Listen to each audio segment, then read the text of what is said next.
Great. Hi, everybody here and watching from afar. Thank you so much for tuning in.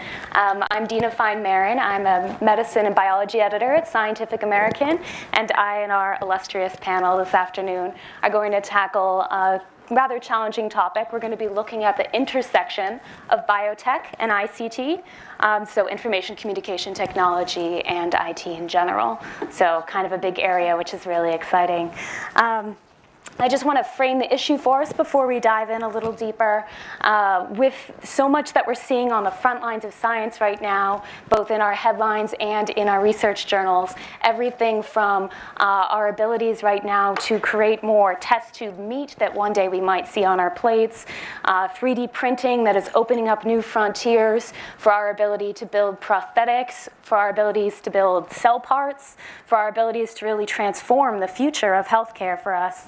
And then more on the tech side, looking at how mobile apps are really changing the face of healthcare, our ability to quantify for ourselves what's going on in our daily lives, how much exercise we're getting, how much sleep, how we're processing pharmaceuticals, asthma risk, things like that are really going to potentially fundamentally change what's going forward for us.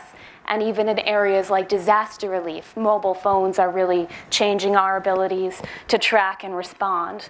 But with all of these new breakthroughs, there are also new challenges and ethical dilemmas that we hadn't really anticipated going forward. With 3D printing, it's raising new questions about counterfeit and how to regulate these issues. With better electronic medical records and health IT, we still don't have much regulation in that space. In fact, in January of this year, it's congressionally required in the United States for the Department of Health and Human Services to issue its first regulations looking at health IT questions and how we're going to regulate them and what we can do going forward. So we'll be keeping our eyes peeled for that. To tackle some of these questions, I have this great panel I'd just like to introduce to you briefly. In the center, we have Ramez Naam. He's a technologist and author who helped create Microsoft Internet Explorer and Microsoft Outlook. He's currently CEO of Apex Nanotechnologies, which is a nanotech software company, and he's the author of numerous nonfiction and science fiction books, so you can take a look at that. Directly next to me is Richard Danzig. He's the vice chair of the board of trustees at the RAND Corporation. He also has other roles, including he's a member of the Defense Policy Board and the President's Intelligence Advisory Board.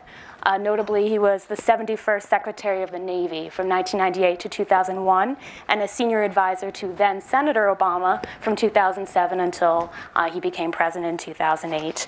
And to the far side is Mike Nelson. He's a principal technology policy strategist at Microsoft. He works on issues that define future of technology, and so it's good that he's on our panel today. And he's also been a professor at Georgetown looking at these questions and helping shape future minds. So it's great that we have all three of them today.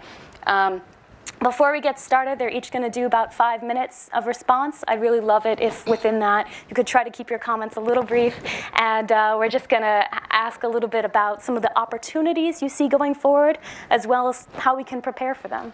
Ramez, you want to begin? Thanks, Dina. So obviously, with the use of IT in medicine and healthcare, there's tremendous opportunities about better diagnostic systems, health records, all sorts of technology we can use there. But I want to talk about a different phenomenon, which is in biotech and IT. Richard Dawkins was once asked if he could summarize biology in one word, and the word he chose was digital. What he meant was that the genome itself is information. It's encoded in quaternary, if you will. That's how each base pair of our genome is. And you're all familiar with the concept of Moore's law, the exponential progress in computing. About a factor of 100 faster, we get computing per dollar each decade. Well, in the last decade, we've gotten about 1 million times faster at genome sequencing per dollar, and about 1 million times better at printing genomes per dollar, and similar improvements, maybe not quite that radical, in editing genomes. So that's a fundamental thing that is a sort of a different slant on the IT and biotech intersecting.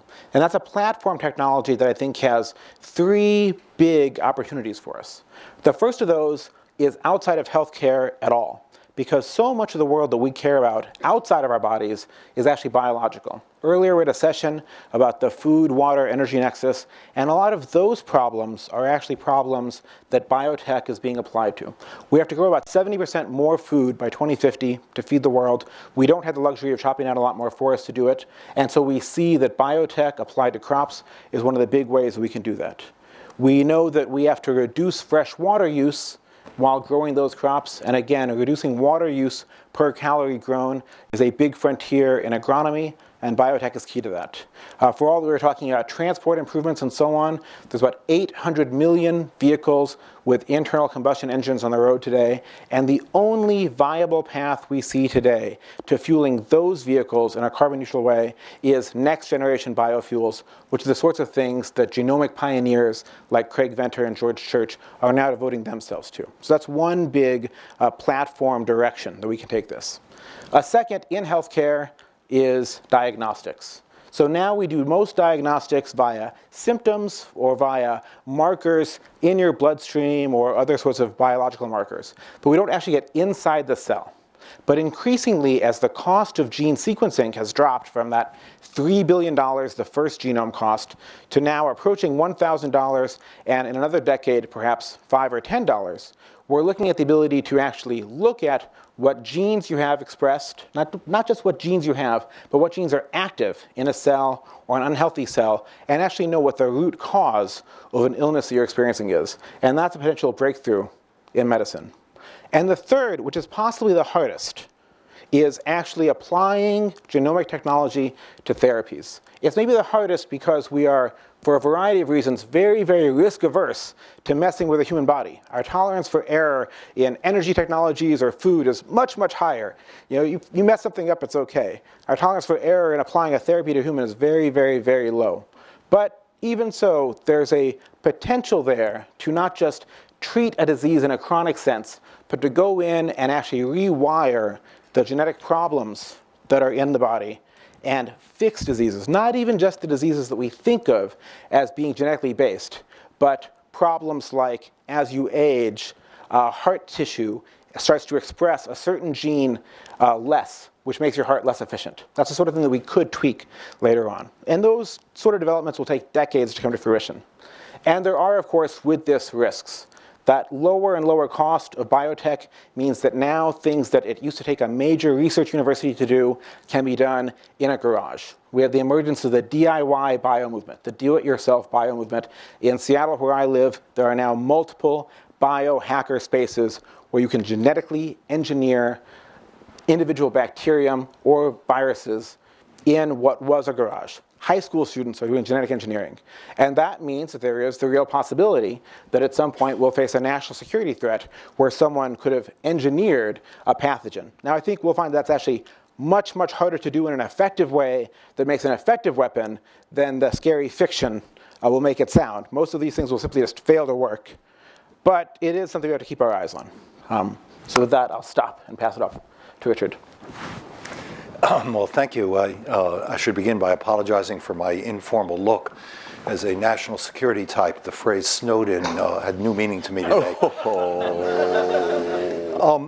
I do want to speak, though, as a national security type on this panel, because I think my role is to suggest something of the darker side here, the kinds of risks associated with the wonderful upside of the technologies we're talking about. And I think you've said it well, Ramez, when you talk about our tolerance for error is lower in the health arena than it is in many other arenas. So is our tolerance for insecurity dramatically lower. I like the combination in the title for this panel of the information age technologies and the biological technologies. They're siblings, maybe even twins, born around the same time, blossoming through their childhoods in the 50s.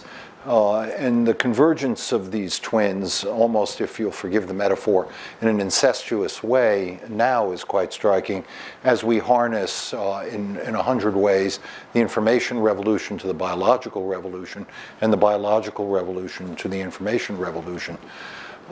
They traffic in many of the same kinds of things. But this opens up a set of problems as we move towards electronic records and the kinds of dependencies on sensors and installed bodyware that change our biological makeup.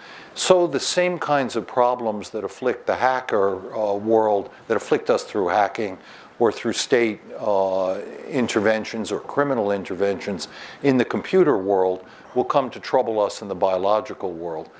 As one who's looked some at both these worlds, I'm struck by the frequency with which we're repeating in the new world of application of IT to the biological world some of the same kinds of errors, the built-in vulnerabilities, the insensitivity to security that we encountered in the have encountered in the more purely classical cyber world, and we can talk more about that if you'd like. I asked myself about this as a security type, what are my security concerns? And I think the answer is that I have lots of them in an everyday kind of way. Easy to imagine changing a blood type in a hospital record and assassinating somebody that way. And if you want to find examples of criminality and the realm of possibility here, take a look at some of the fiction like Suarez's book, Damon, and the volumes that follow it. It well conveys some of the issues here.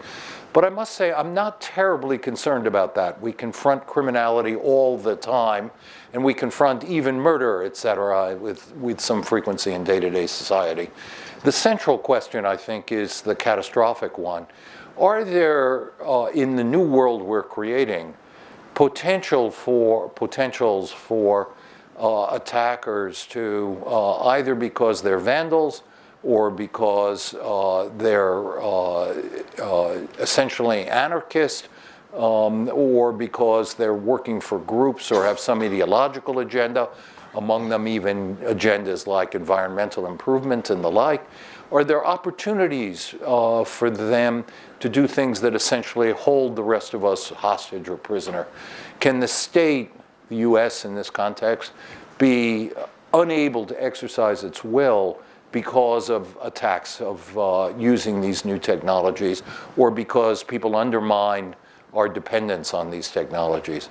And it seems to me those possibilities exist, and they exist in the context of the biology, principally in the consequence of the fact that DNA is information, that this information can be passed, that synthetic biology opens up the opportunity for individuals to create new pathogens that then can be used as instruments of attack against which we're poorly defended. We can say more about this in the context of the panel. I would just conclude by observing this is not a new risk. We have lived with the risk of use of biological weapons, and some of us have been quite concerned with this over the years. These risks have not materialized to the extent that many of us feared. There are reasons why that's so, and there are brakes on the propensity of the system to run out of control this way. But it is with the coming of synthetic biology, we have more democratization of the technology, more efficacy available to would-be attackers, and the potential for the creation of illnesses against which we have no existing defenses. Those then open up a different kind of set of security challenges which we can talk about. But I'll stop at this point because it's Michael's turn. Well, thank you very much. I'm very glad to be here. When Barry invited me to speak about 5 or 6 months ago, I had a different job. I was a professor of Internet Studies and Innovation at Georgetown. And I guess I'm going to speak mostly in that role. I'm still teaching classes about how to predict the future and still helping the master's students in our program figure out what's coming. That's why I'm wearing the tweed jacket and looking academic. That's one way of saying I'm not presenting Microsoft's vision of the future. This is Mike Nelson's vision of the future. I am going to be a little bit different than both of you. First off, I'm going to be a pathological optimist on the technology, but I'm going to be a total pessimist on the regulation. And I'm going to talk to both of them in the course of this discussion. And I'm also going to redefine the question a little bit. When I was on Capitol Hill working with Senator Gore, I learned the importance of redefining the question. And I like the question as it is, information, info, bio, but I think bio is a lot more than just biotech. So info, bio, psycho, and socio. And I'm going to touch on each. I brought a prop along to talk about the quantified self. How many people consider themselves part of the quantified self movement? I knew you would be, Peter. Okay. This is mostly athletes, people who are trying to track their own body's behavior, try to understand what's going on, what their weight is, what their exercise routine is, what their sleep patterns are. Has anyone seen one of these? This is a Zeo sleep monitor. So you wear it on your head at night. It's a wireless device. That Very attaches... kind of you not to wear it while I was speaking. If I had been, you might have known that I was generating REM waves in deep sleep. But over the course of the evening, it will record whether you're in deep sleep, in REM sleep, or awake. And it actually is attached to, by wireless links, to a device that looks like an alarm clock.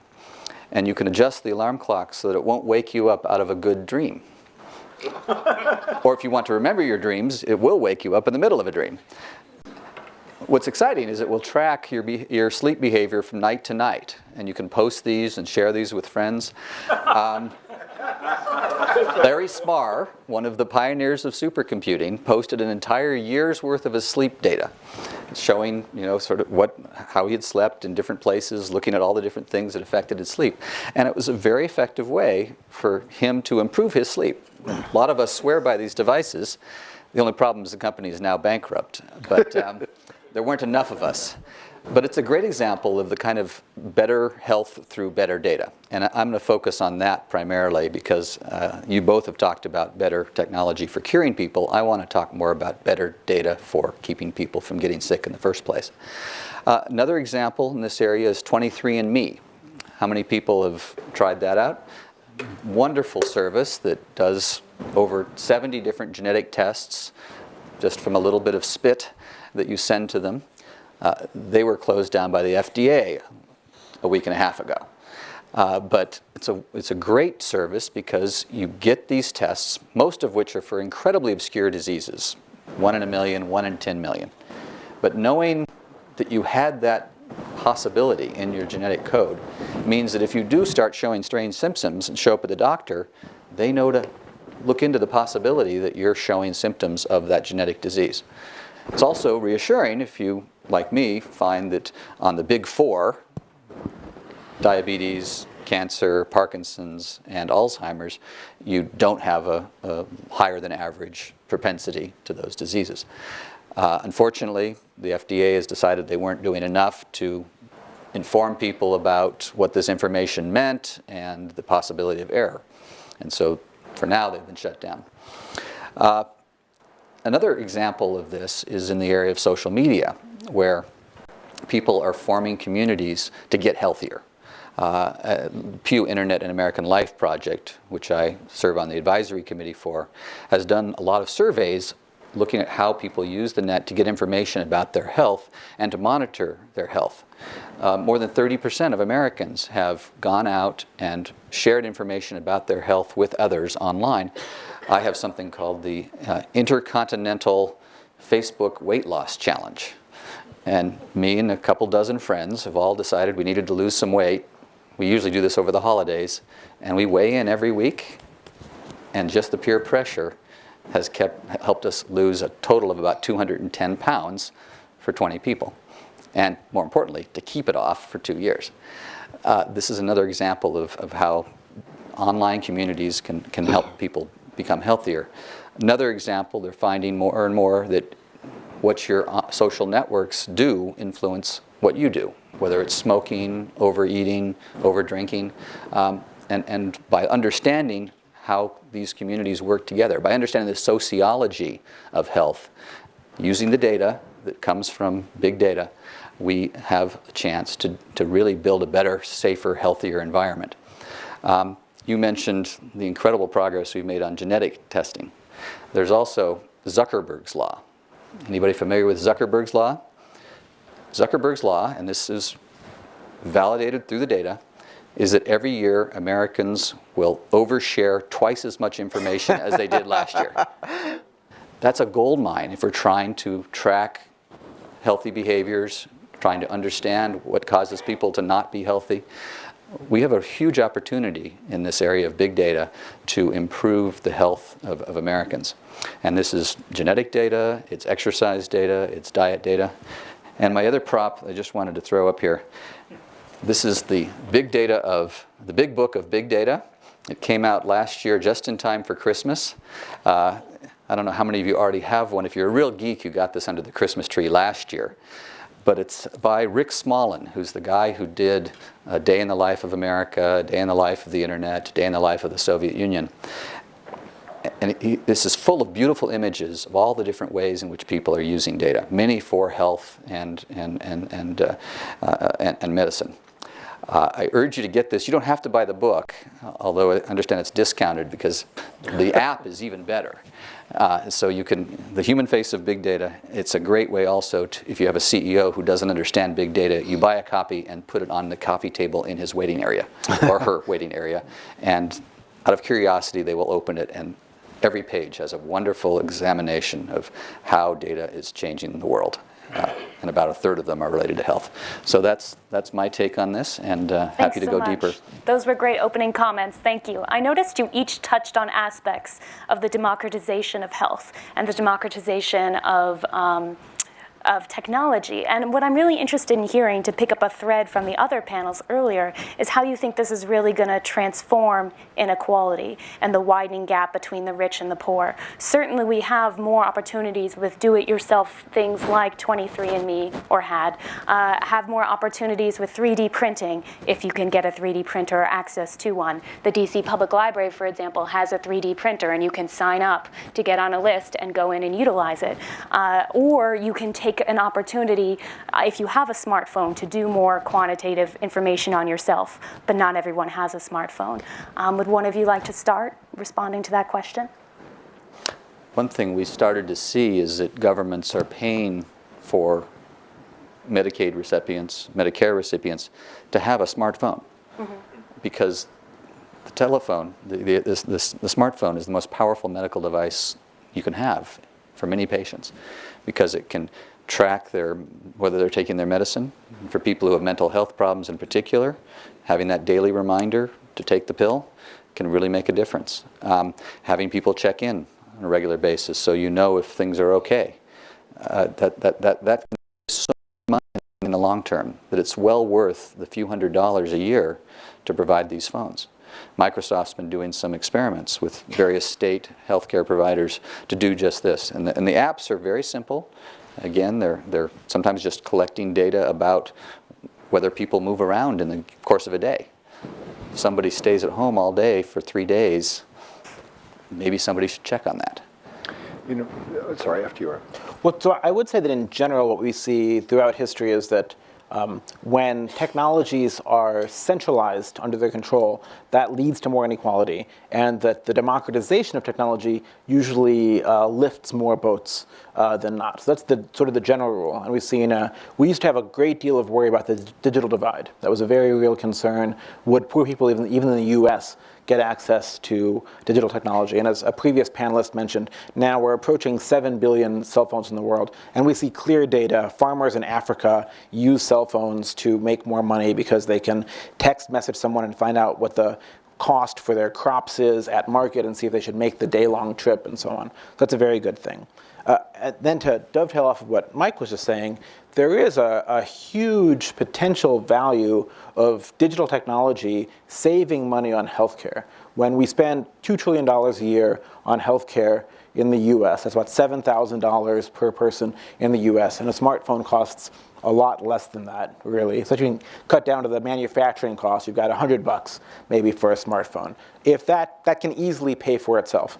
But a lot of the ways that it could pay for itself might be things that Americans are not necessarily ready for. So let me give you a couple examples.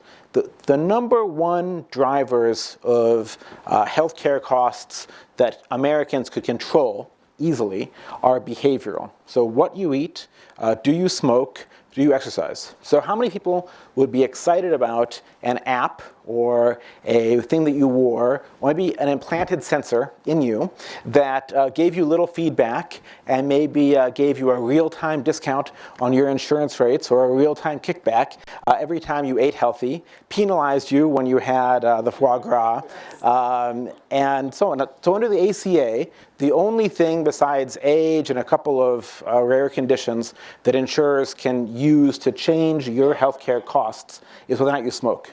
That's based on a voluntary, like you filling out a form saying, yes, I smoke, yes, I don't. Sensors could actually tell your insurer whether or not you smoke. Sensors could tell your insurer how fatty the meat you're eating is, or whatever your meal is, how often you went to the gym, and so on. Right now, the law does not allow them to base their pricing decisions to you on that. Maybe it should. Those sorts of behavioral signals would be potentially a huge savings medically, financially, but also a huge benefit to quality of life for Americans. But I'm not sure how many of us would be excited. The numbers are huge. It's like $700 billion we could save per year, and that's the most conservative estimate. I would just add, though, that the technologies are so wonderful and their proliferation is so rapid, the democratization is so striking, that I think we risk seeing their power as greater than it is, and things as becoming a panacea.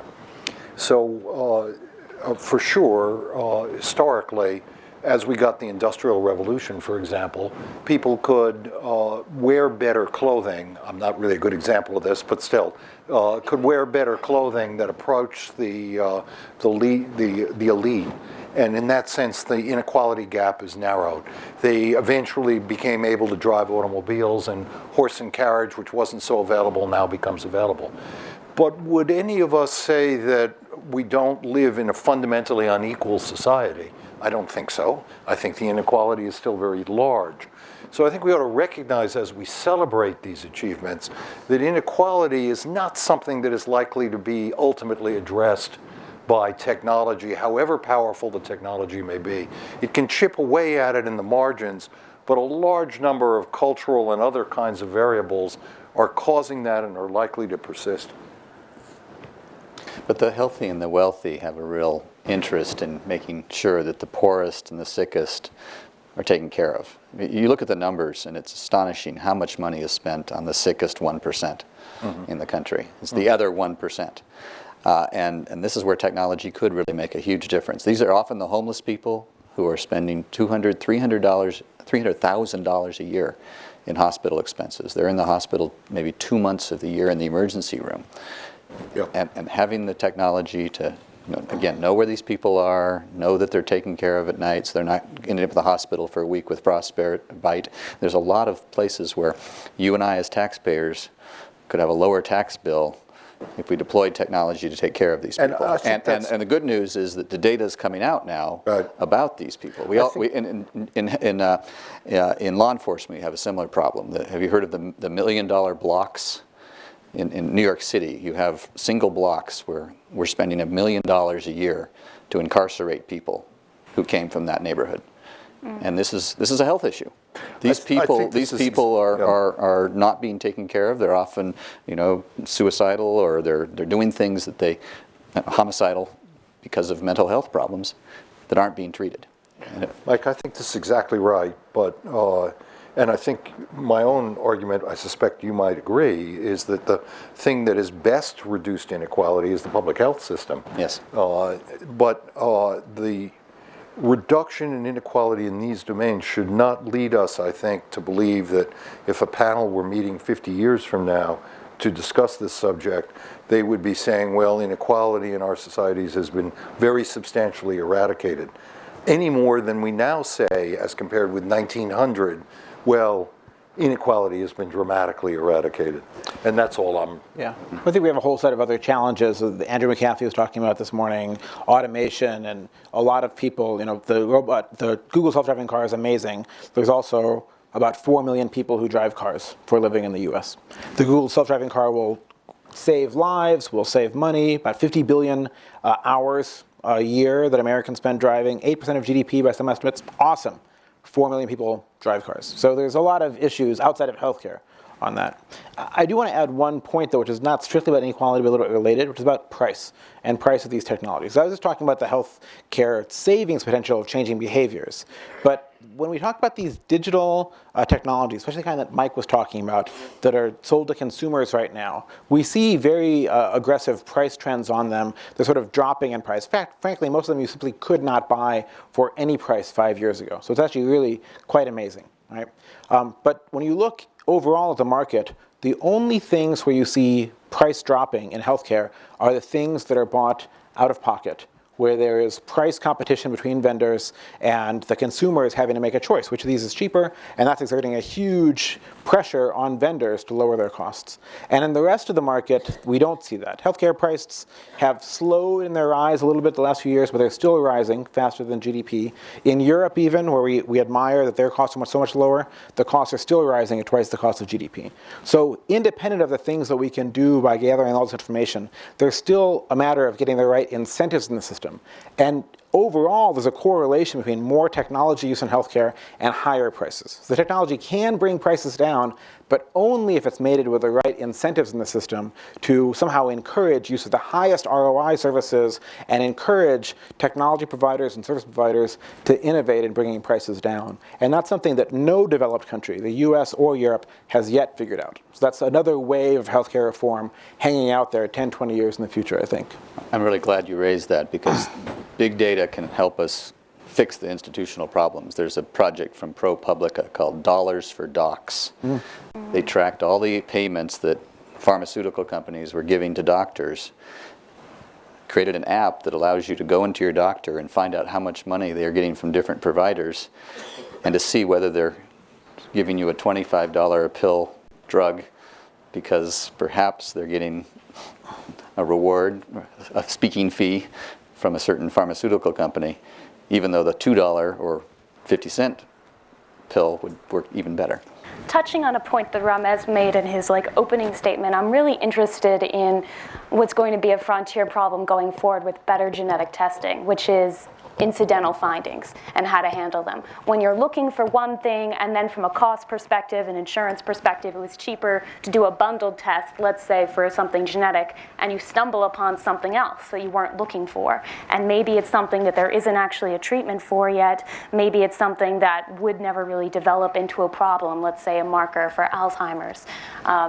Right now, professional organizations are the ones that are starting to talk about making some sorts of guidelines for what to do in those sorts of situations. But we don't have anything steady, and we don't have any state or federal mandates or laws in those perspectives. Ramez, can you speak to what you think Well, so there is one law that mandates how insurers and employers can use this data. It's called GINA, the Genetic Information Non-Discrimination Act. So you've all probably seen Gattaca, where your genetic information controls everything about you and so on. So we basically have passed the Anti-Gattaca Act. Basically says that whatever your genes say, your health insurer cannot use it against you. They cannot use it in decision-making in any way, and your employer cannot use it in decision-making anyway. Life insurers can, there's a few other things that can, but for the big ones, you're immune from that. The questions right now are mostly ethical. So a doctor finds out in testing you for what kind of tumor is this, for a curable cancer, that you're likely to get Alzheimer's 20 years down the road. Should the doctor tell you or not? And that's actually part of the subtext of why the FDA is regulating 23andMe, and why some states like New York and California tried to ban 23andMe ever providing genetic data directly to consumers, and tried to force all genetic information companies to route through doctors instead, was the fear that if consumers got access to this information about themselves, they would not be able to handle it in some way. I fundamentally reject that. You can see just from how I phrased it, but the "you can't handle the truth" thing, I think is condescending to consumers. I do think we have to work out best practices for how to communicate this information. I think that when you communicate it, you probably do want information right there as to how to contact a genetic counselor to talk about this issue. You want some good framing of what that means for risk and how far away this is or not. But I think that putting more information directly in the hands of consumers is more empowering.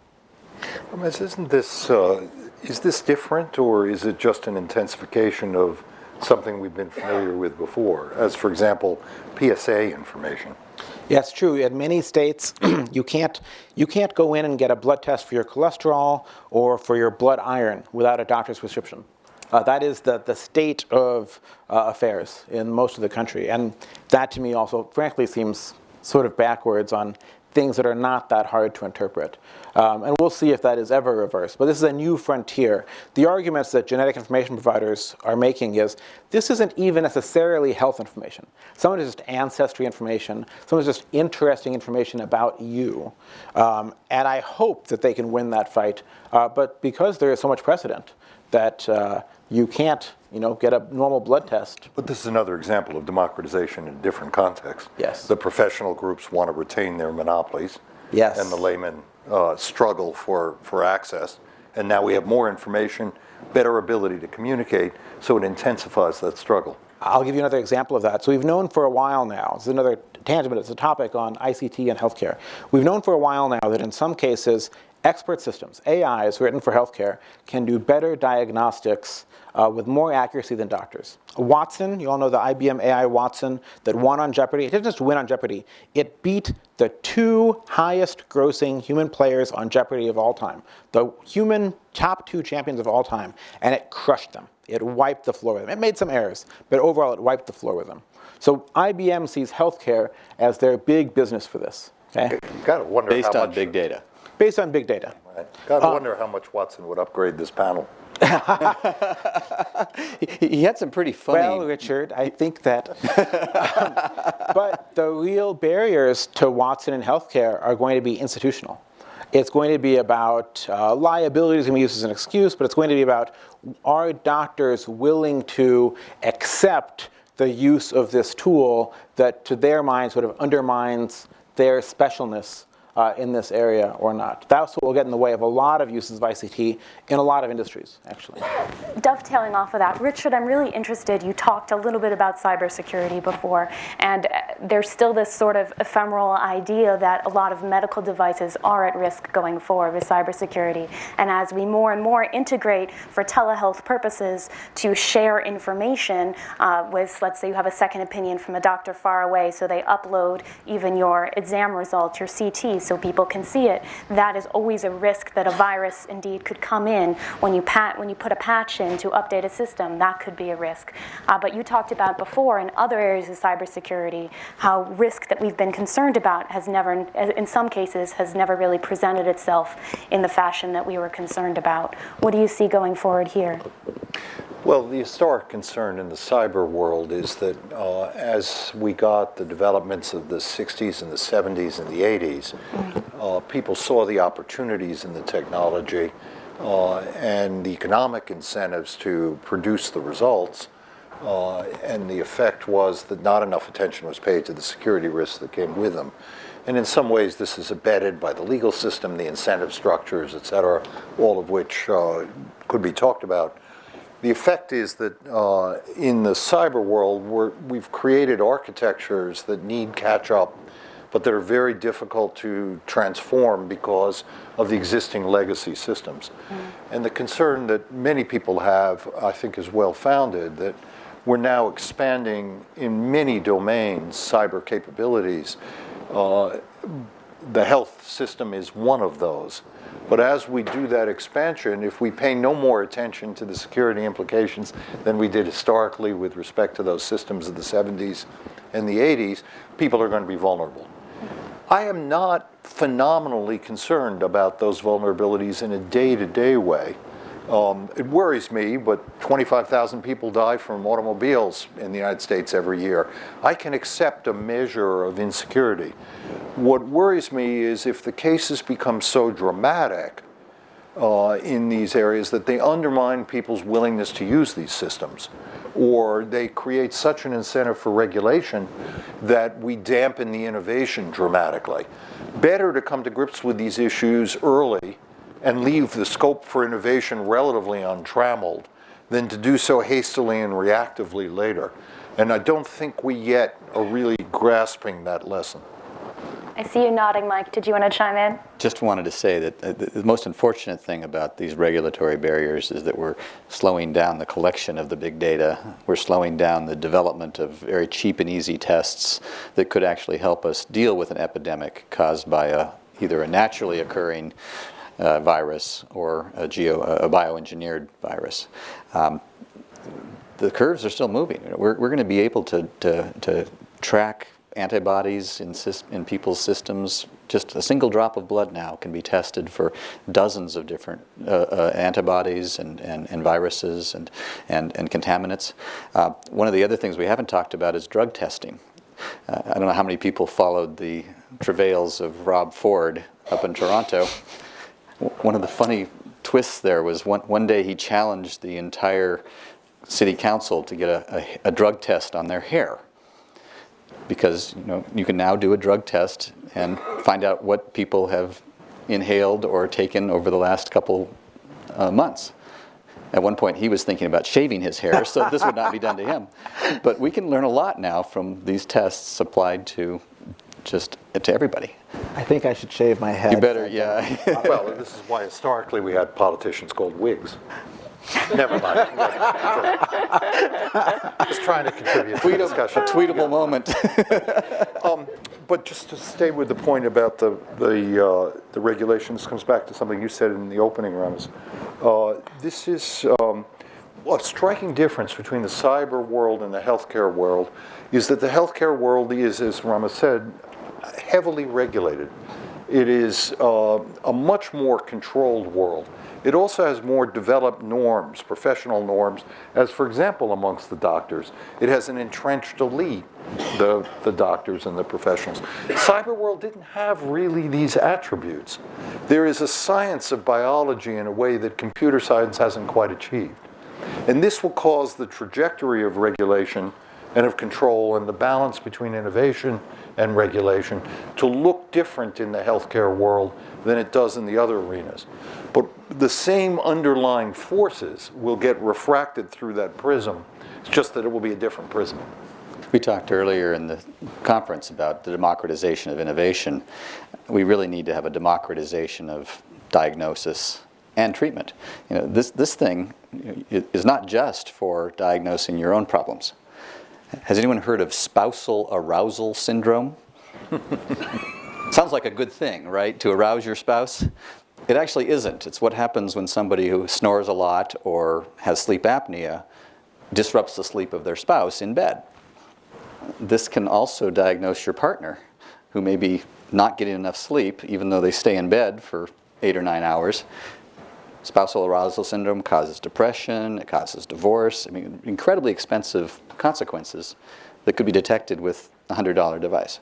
And really when 2/3 of all deaths in the US come down to heart disease, cancer, diabetes, those are all diseases that are heavily amenable to lifestyle. Yeah. So like any of these things that can help you get data on your lifestyle, whether or not the incentives from the insurance companies and so on get put in place, give you more control of your health than a doctor really can have to a certain extent. And a lot of the other problems are mental health problems, people getting depressed, isolated, and again, these technologies can help people take advantage of the caring economy, which is starting to develop, where people take care of each other, know about each other, people can extend their social networks more easily now, particularly important for people in their 70s and 80s and 90s. And with that, let's open it up to the audience. If anyone would like to ask a question, please identify yourself, tell us your affiliation, and try to put a question mark at the end of your statement. Anybody? Barry, yeah? We weren't scary enough, I guess. Well, no, I'm really interested in this do-it-yourself movement. 20, 30 years later, we understand what it was to write code for computers and to hack cyberspace. But if any of you could give us sort of some vignettes, for good and for bad, maybe, what kinds of things are we talking about? What could be really promising? Is there a biological Steve Jobs somewhere? And then what kinds of things might be really concerning as well? So there's a few things happening out there in the DIY bio movement. Some of the sorts of things that you can actually access right now is there was a Kickstarter for a glowing plants project. It might yet be regulated out of existence, but I signed up for it. So you'll get some plants where they've taken an enzyme, luciferase, that's what allows fireflies to glow, and they've inserted it into plants, so you can have a plant that will glow a little bit at night. So mostly they're sort of toys. But there's a movement called BioBricks, or IGEM, I-G-E-M, that has a competition every year where they take students and they're trying to build biological circuits that you can plug and play with each other. And most of what they can do really comes down to sensors. You can make a biological circuit that has a receptor that responds to some other molecule, either something in the body or some environmental toxin, let's say, and then causes something else to happen, usually telling you that it's there. That could lead to some interesting actual applications. And there's also potential for applications for things in fuels and so on. We're a long way from being able to use that to do bioterrorism, which is the real big risk. I saw Peter Schwartz nod when I said that I think bioterrorism will be a lot harder than it's made out to be. The reason for that is that in biology, there's a billion ways more to fail at something than there are to succeed. And especially with diseases. Let's say you want to make a communicable disease. I know I'm talking about the bad stuff here, but I just want to explain how hard the bad stuff is. You're making a communicable disease. You have a very narrow range of parameters that it has to fit in to actually kill a lot of people. It has to transmit to somebody easily. Then it has to stick around being undetected but causing enough symptoms that it gets them to transmit it. Then it has to kill them. It can't kill them too fast. Because if it kills them too fast, they won't be alive long enough to transmit it, and you'll just end up killing dozens of people instead of the millions that you want. It has to actually be lethal and not be curable by any existing antibiotics that are out there, antivirals that are out there. It can't be too easily detectable, or they'll catch it too fast. So all of these things, the reality is that if you try to make, a lot of places have the code for smallpox today, and you can insert various genes in it to make it more virulent. The reality is if you tried to spread one of these things today, most likely you would kill 1 or 2 people, if that, and then it would just fizzle out. And the problem with anybody trying to do that is they have to test it in some way. And just like we can catch somebody making a nuke by the fact that they have to have large enrichment facilities, we would probably catch anyone trying to make an effective bioweapon by the fact they have to have a large testing facility and actually have to be killing lots of human beings to test to see if their virus is actually going to be effective as a major bioweapon rather than just a minor scare. I largely agree with that, and I just want to say 2 things. One, to reinforce it, but then a second to qualify it. On the reinforcement side, as some of you know, it occurred to me there was a group that had actually worked hard at developing a biological weapon that was accessible to us, and that was the Aum Shinrikyo terrorist group in Japan. And so I spent a few summers with a team of people while the rest of you were choosing better vacation spots. I visited the Tokyo Metropolitan Detention Center and talked a lot with the terrorists in Aum Shinrikyo and wrote a report on this, which is accessible on the Center for New American Security website. And what was striking was the difficulties they had in the mid-90s developing a biological weapon for some of the kinds of reasons that you've said. And a number of others which can walk through in some real detail. Having said that, my qualification on it is that the democratization that we're talking about and the proliferation of availability runs counter to that. So whatever we think about the difficulty of making biological weapons for Aum Shinrikyo in the mid-90s, let's call it X, it's now some fraction of X, that difficulty. And 10 years from now, it will be some fraction less of X. And as more and more people may be tempted to provide it, to attempt it, I think clearly that risk goes up. I think that testing is a relevant variable, but people relatively indifferent to human life may test by actual application in ways that are pretty low visibility. So you see actually Aum Shinrikyo spraying anthrax, or in the end spraying sarin, in contexts where it's ascribed to other things, even though they kill judges and so forth, or spraying botulinum. So the questions, I think, are among the most difficult to assess, which is what weight do you give to different variables that are changing over time? And the variables of constraint are very strong, but the variables of constraint are eroding, and the incentives to do it are also very strong. Great. Did you have a question? I had a couple of nightmare scenarios here.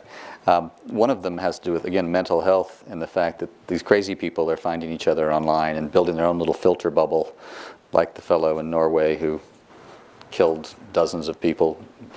He actually had his own little support network of people who believed the same thing he did. We have filter bubbles of people who don't think vaccinations should be used. And that's a public health problem as well. On the other side, one of the things we haven't mentioned is the human microbiome and this real revolution in how we understand our health. They've now realized that the 3 or 4 pounds of viruses and fungi in our gut and on our skin influences all sorts of aspects of our health. And with biotech now, the ability to do these mass sequencing, so we can actually get a genetic map of our gut. So rather than just the DNA of our DNA, the genetic code of our DNA, we can find out what bacteria live inside of our stomachs and see if we have a healthy mix or an unhealthy mix. And most Americans apparently have an unhealthy mix, which leads to obesity, in some cases diabetes, some cases depression. So this is a good news story that using the power of genetic sequencing we'll be able to better understand the full extent of our system. The bad news is we've been using antibiotics for years that completely screw up the human biogenome, the microgenome, and we'll have to learn more about that too. We'll circle back to a related question with that, but first. Stan Schmidt, Scientific American. I just wanted to hear your thoughts on where you mentioned sort of the institutional pushback against a DIY or hacker diagnostic movement, if you will.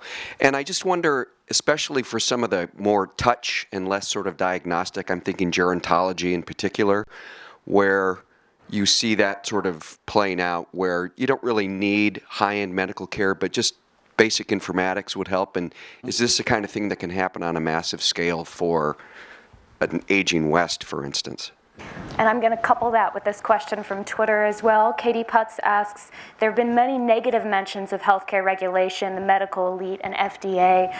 Does the risk of bad self-diagnosis with the do-it-yourself movement, I think, also concern you? Well, I'll add one example to get to your question, because as you're pointing out, there's a huge fraction of our economy actually gets spent on elder care. There's an interesting prototype I saw just the other day, which is a pair of slippers for the elderly to wear that just by measuring gait and speed and variability is diagnostic as to health, as to decline of mental function, and so on. And innovations like that, it's cheap, it's digital, it's not bio in any way, but it's actually a great health analytics tool, actually, that can provide a great deal of help and maybe prolong the amount of time that someone can stay in their own home rather than in nursing care, or maybe help in a nursing environment as well. And the problem is that grandma doesn't want to wear those. So there's actually another solution, which is a sensor carpet. Yeah. So when grandma comes down to make her tea in the morning and walks across the living room carpet, you actually can detect the gait and all the same things that the slippers would detect. And I also don't want to, I don't want to sound negative on the FDA. The FDA serves an absolutely vital role. Healthcare is very, very complex. Cures, therapeutics, pharmaceuticals, and medical devices are incredibly complex, and we desperately need somebody playing their role of testing to see, are these things safe and do they perform as promised? I think and even with informatics like 23andMe, I think there is a role to just double check, is the data they're providing legit? I think that is worthwhile. As long as that doesn't get to the point of saying, no, you can't get that data directly to the consumer, then I'm pretty happy with that. Well, one of the great things about the big data movement is we have now a double check on some of these drug evaluations. I mean, how many people in here have been affected by an adverse drug reaction? I mean, I personally I was sicker than I've ever been in my life because of a drug that had a side effect, apparently, that was well known. And I was, when the drug didn't work at the time, they tripled the dose. And I was out of commission for a week and a half. Yeah. So this is the kind of thing that we need to track better. And if we're monitoring that after people take drugs, we have the chance to detect some of these strange interactions or even just unrecognized side effects. You know, I just want to pause to underscore your references, Mike, several references to big data, because the tendency, as for example in my comments, is to talk about the information revolution in terms of the information technologies, Moore's law, et cetera, and then the biological revolution. Big data is a critical third piece of that puzzle and is more transformative in some ways than people think about now in everyday ways, and it ultimately is transformative for both the biology and the computer world. So it deserves to be featured on its own, but is relatively neglected, except in Mike's comments. Great. Other questions? Yeah. So in late 2011, it was published, I think Reuters first had it, that the H5N1 virus had been sequenced, but both Science and Nature were requested not to publish that data for the obvious reason that it could be used to recreate or re-engineer the virus to make it even more virulent. So if we consider big data, the ability to draw meaning out of these very large sequences, and then the ability to essentially nano 3D print viruses, which is a capability, although crude, has been demonstrated. Do you think that we're going to be seeing more action like that, where we need to tread carefully and literally limit the publication of some of these discoveries because of the downside potential? I'll let Richard start with that. Thanks a lot, Dina. You're welcome. Well, putting aside the particulars, because there have been several different kinds of cases where this issue has come up in recent years, I understand and appreciate the impetus towards control, and we have an easy example of efforts in that regard that yielded some benefits in the classification of a substantial amount of nuclear physics in the period surrounding the atomic bomb. The reality, though, is that that information also has gotten out, and our capabilities to control information seem inadequate, so that the distortive effects of those kinds of controls tend to outweigh, I think, the positive effects. Therefore, I find it extremely tempting to do. Why would we want this information to be out there? But it is always the case that there are ambiguities about the positive value as compared with the downside negative value, and that when you try and control the information, it turns out that the information leaks in 100 ways or is independently recreated in a global world outside the reach of your jurisdiction. So on balance, I have a pretty heavy presumption against any controls of that type, and a number of the cases that you're referring to in fact, are illustrative of that when panels and others backed away from their initial impetus to control because it was judged on reflection that the game wasn't worth the candle. Tough question. That's where I am at the moment. Me too, and you scare people out of the field who are the good guys. Yeah. Because you need to have expertise to understand what pathogens might come out of these deadly viruses. And if you're telling them they can't publish, they're going to go find something else to work on. We also need to encourage a lot more work on the defensive side so that we have ways to build responses, vaccines, antibodies, things that could be used to treat the kind of bioweapons. I agree with all of that. So if you were a bioterrorist and you really wanted a sample of H5N1, you could get one. It might take a little bit of work in some patients, wait till next flu season, wait in Asia, and say, if you're sick with the flu, we'll pay you $500 to come in, and we'll get some samples. Right? So holding that data back isn't going to save you a whole lot. But what Mike just said about the defense, we need agility and resilience. So about SARS, when SARS happened, within 36 hours of getting a positive sample of SARS, we had SARS sequenced. But we still don't have an effective SARS vaccine. So what we really need to be investing in is increasing our agility. How fast can we make that pipeline from a genetic sample of a new pathogen to an effective vaccine in a small sample to mass scaling of it. That's the sort of thing that we ought to be working on. How large is our sensor network, our public health network? That's big data, wiring hospitals together around the world so that we know when there's a new outbreak of a disease. The CDC has done some of that in the US, but not enough. So early detection, early isolation of samples, and then a rapid pipeline to actual vaccines or therapeutics. And we have a little bit of that in place, but that's way more profitable for NIH and DoD perhaps, or DHS, to be investing in that than to be trying to hold back details of a sequence of a newly found virus. All while states and federal government have been complaining about cuts to the budgets for those kind of preparedness strategies. Yeah, question in front. Yeah, two questions. One is the issue of privacy. Health data is the most private you have. And do you want to have them in the cloud? I think that there are a reluctance today that was not there a year ago. I wonder how you see it. The other one is how reliable is actually the research. It goes so fast. And economists a few weeks ago addressed the problem of verification. And I would like to hear your comments on the fact that we have a rather shrinking part of the scientific data that actually can be verified or are verified in reasonable time. And can you just identify yourself, please? Olof Eriksson, Swedish Foreign Ministry. Thank you. I'm really glad you raised both those issues. That article in The Economist is required reading for anybody who cares about science and anybody who tries to use scientific results. I think, though, there is a huge difference between the different fields. Some of the most high-profile examinations of bogus research has actually been in experimental psychology. A lot of small studies have been done, and every week or so you come up with these new results that show that, of 35 people surveyed, this was the result. And when they try to reproduce those, lo and behold, it doesn't work because it's such a small sample set. I think in this area, in genetic testing and things, there's been less problem, except when there were cases of outright fraud. And you have had cases of people in pursuit of the Nobel Prize and fabricating their data and the like.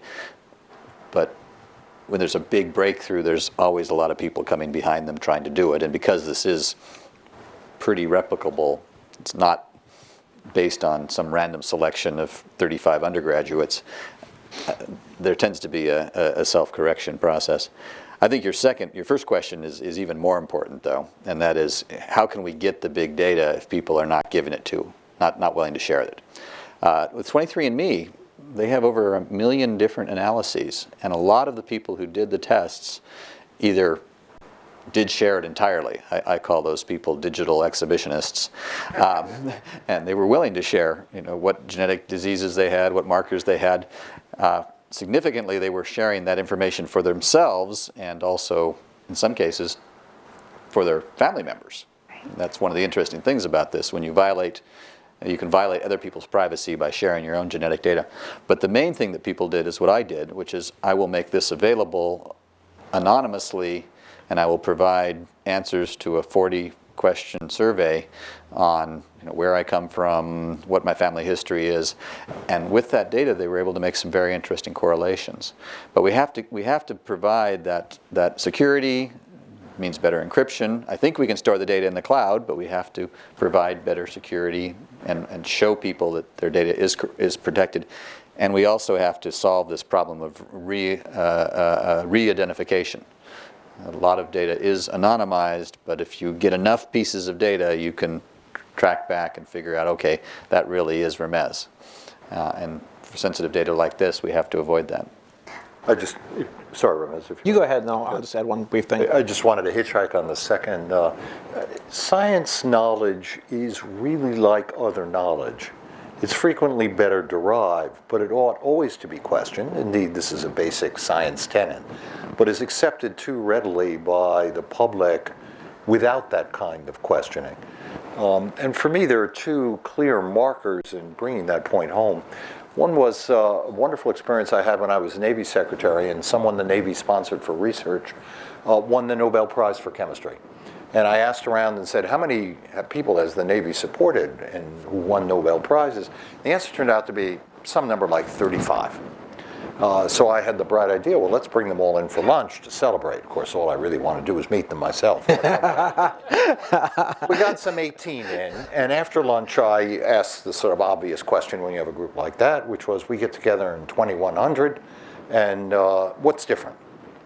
And this physicist said, the laws of physics. And I said, no, you don't understand. I'm not asking what's the same, what's different? And he said, the laws of physics. And I said, well, why do you think that? And he said, well, look, in 1900 we thought the laws of physics were one thing, and in 2000 we think it's quite another. Why would we think it'd be different in 2100?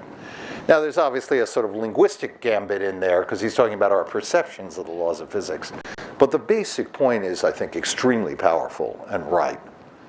And the second thing is, as some of you will know more accurately than me, the medical journals carried some years ago some very nice studies in which an astute researcher went back and looked at the leading articles that were peer reviewed in the eminent publications that were the most cited, and asked, how did they look 10 years later in terms of their accuracy? These are the best articles in the best journals.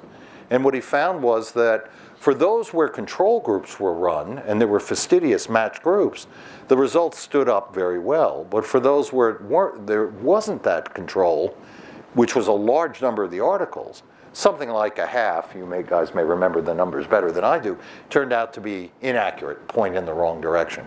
So we need to view all knowledge with a degree of skepticism, and science knowledge is no exception. One good news is that they're starting to publish the raw data with studies now. Yeah. And so people can go and look more detailed at what really was done in the analysis. And even studies that didn't prove anything, the ones that were not able to make any correlations, are now being put up online, so you can go and mine that data and maybe use it in a totally new way. So it's the phrase "data exhaust" is the buzzword. So I think these guys both nailed it, but I'll just add a couple really quick concepts. One is something called single study syndrome, or SSS. If you ever see something being based off of one study, just assume that it's not true yet. Wait till a second or third study done by different labs verify it. Then you can start to say, oh, maybe this is true. All right, one study doesn't mean anything this day and age. It does mean headlines for the newspapers. It means a great headline, and maybe another grant for the authors. Could I just footnote that you have just usefully explained why all the generalizations that occur in security studies from history and the like are not valid. It's true in cancer studies too, it turns out. Two, bioscience does have a replication problem, but before it hit The Economist, that was going around in biotech or biosciences journals for a couple of years, and so it's gotten better. So there's a lot of initiatives underway to make that better, and there have been some recent, just the last month, there's been another set of replications done of classic studies, and mostly they hold up, not all, but mostly. And three, the best person to read on this for a lay audience is Gary Marcus. He's a neuroscientist. He writes a blog at The New Yorker. And he is amazingly good at dispelling hype, and then when someone is too critical of something new, at kind of bringing it back up and saying, actually, there is something cool and new here. And he specifically handled this issue of reproducibility of science and has intelligent, balanced things to say about it. A hype filter. Yes, he's really good. Great. To Richard's point about how we always need to be skeptical, I'm just circling back to your 23andMe statement, and I remember there was a really famous case in like 2009, 2010, where 23andMe results said that a brother and sister were not in fact brother and sister, and one was, I think, the father and the other was the daughter, and of course it's very confusing to see and was not accurate, and it turned out that in fact from a genetic perspective, it turned out they were half siblings, and that's why their genes were the way that they were. But it goes to show you, it's another example of when you get do-it-yourself data, you have to think about how you're going to think about that and the risk, again, of incidental findings. Other questions? One of the most fascinating things about 23andMe is that when you get to the big four, do you have the gene for Alzheimer's, the lawyers have inserted 3 warnings. The first warning is, do you really want to see this? Right. The second one, if you see this, you might get suicidal. Do you really want to see this? And then the third one was, if you see this and you tell your relatives that you have this gene, they might get suicidal. Do you still want to see this? So they tried to do a little bit of genetic counseling online. We're going to group a couple questions. You first. First, thanks for an excellent panel, Carlos from Strategic Foresight Atlantic Council. Having Ramez here, he's a prominent sci-fi author. I wanted to get your take on a utopian and dystopian future. You wrote about human augmentation. We talked about during this forum about inequality, the haves and have-nots. So I was guessing if you can do a quick take on what could happen biotech related to create this divide, or if you see actually biotech being transferred to developing countries and getting them up to speed. But depending on where we go, we could have a utopia of fantastically enhanced humans and a beautiful future, or a really dystopian one with, like, you know it. Thank you. Great. Other questions? This is our last round, towards the back. Thank you. Ina Mate, Booz Allen Hamilton. I was wondering, we discussed printing viruses, and on the other end of it, I was wondering if there's experimentation with printing drugs, because that would revolutionize drug distribution, including drugs we use for treatment, but also more nefarious drugs. So if you could address that, would be great. Thanks. Thanks. Other questions? Okay, so the questions are, biotech and trans-country transfer will lead to utopia or dystopia. And the other question, printing drugs, risks and promises. So on the human augmentation side, what Carlos is talking about is I've written both nonfiction and science fiction about using biotech to enhance human abilities. And it's somewhat scientifically plausible. We know of genes that in animals we can do gene therapy, boost their learning rate, take a mouse that normally takes 5 tries to learn something, reduce it to 1. We've made primates and other mammals stronger, faster, more athletic, and so on for life with single injections of gene therapy. It's quite possible that athletes have done this already. It's actually not detected by the current types of testing used by the Olympic Committee. So the question is, will that sort of thing lead to a utopia or dystopia? Well, neither, really. But the biggest concern with inequality is if a type of enhancement is very expensive and gives a large benefit and stays very expensive, then it pulls the rich away from everybody else. Right? If only the rich can afford enhancement X, whether it's a smartphone or glasses or the best school for their kids or a brain implant that makes you 10 times as smart, then it diverges society. On the other hand, if it gets cheaper over time, then it spreads out and it has an equalizing effect. And overall, what we've seen for most types of technology, mostly outside of healthcare, is A, the technologies have gotten cheap fast. So the digital tech has gotten incredibly cheaper over time. B, the price to quality curve is incredibly steep. So to get something twice as good, you may be spending 10 or 20 times as much. If you want to get an 80-inch screen, you're not spending 10% more than a 70-inch screen. You're spending maybe twice as much. That's just how it is in society. So the very richest spend a lot more, usually at an early version that is less good than what somebody spends less to get 5 years down the road. So they're early adopters. They're testing the safety of new enhancements and paying through the nose for less enhancements. That's generally what we see. Healthcare is different because the economics are different. And so we don't see the same price declines in healthcare. And so that's what we'd like to see.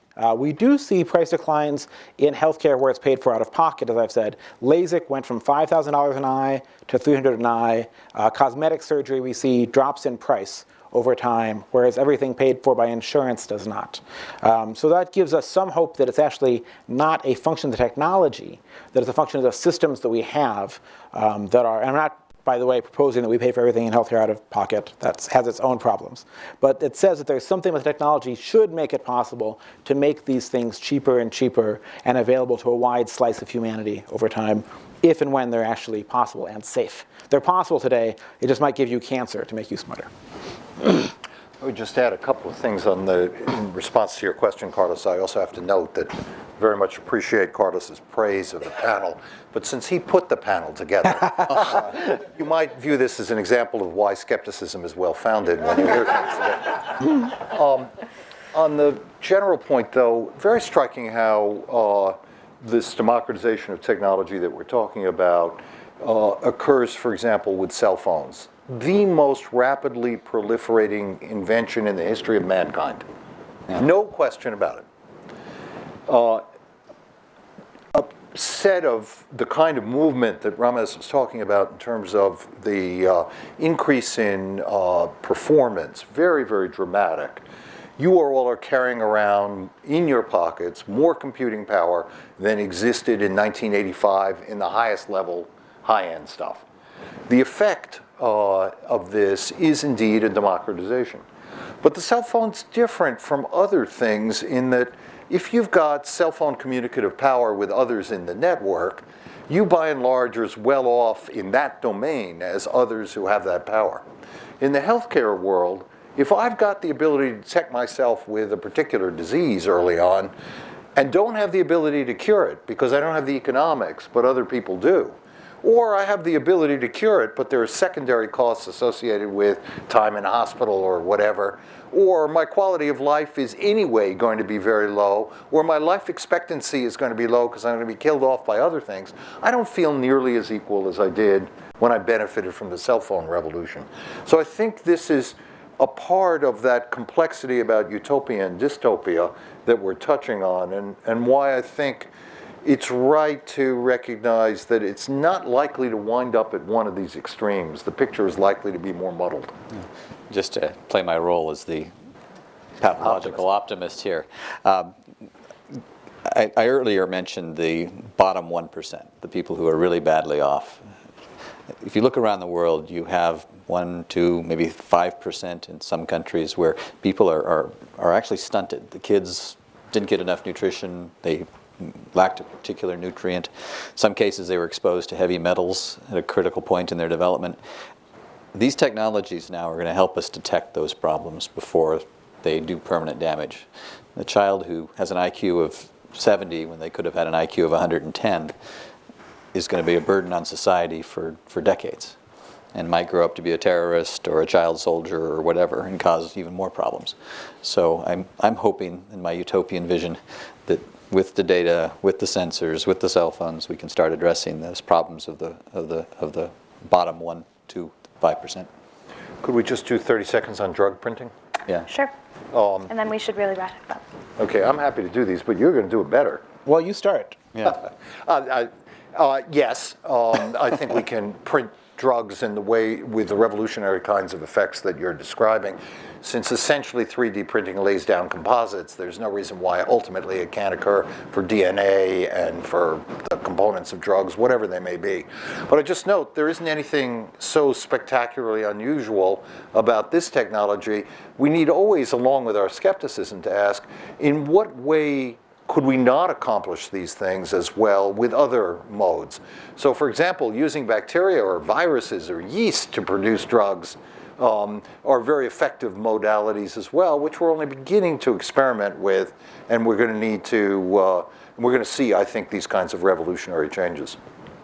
Yep. So I think the potential is there, and we see progress towards these sort of technologies. Molecular printers actually happening. They're probably still a couple decades out from being really totally viable. I think it has a couple interesting implications. One is already it's the case that the cost of manufacturing of drugs is trivial. A drug company spends $1 billion to the R&D for a drug, and then it spends sub 1 cent per dose developed usually. That's why when you buy aspirin, you buy a 100-unit, 325 milligram jar, and it's $1 or something, right? The cost, and mostly you're paying for the jar and the transport, I think. It's basically free. But for drugs that are still on patent, that have no competitors where they're charging you $20 a dose, or if it's a chemotherapy drug and they're charging you $500 a dose, this has the chance to disrupt their economics, which is good or bad. It's good in the short term for the consumer, but if it saps all of the profits the drug company can make, then why will they invest in doing more drug R&D? So if that becomes a reality and drug pirating becomes a possibility, then we have to find an alternate economic model for the pharma companies to incent them to do the R&D. On the illegal drug side, yes, if anybody could print their own cocaine or heroin that would have certain social ills, it would also cut organized crime completely out of the picture. So I think that would have way more social benefits than ills, actually. Great. I'm all for it. And we're going to end with Mike's comments if he has anything to add. Great. Well, thank you so much, and thanks to our panelists. Thank you.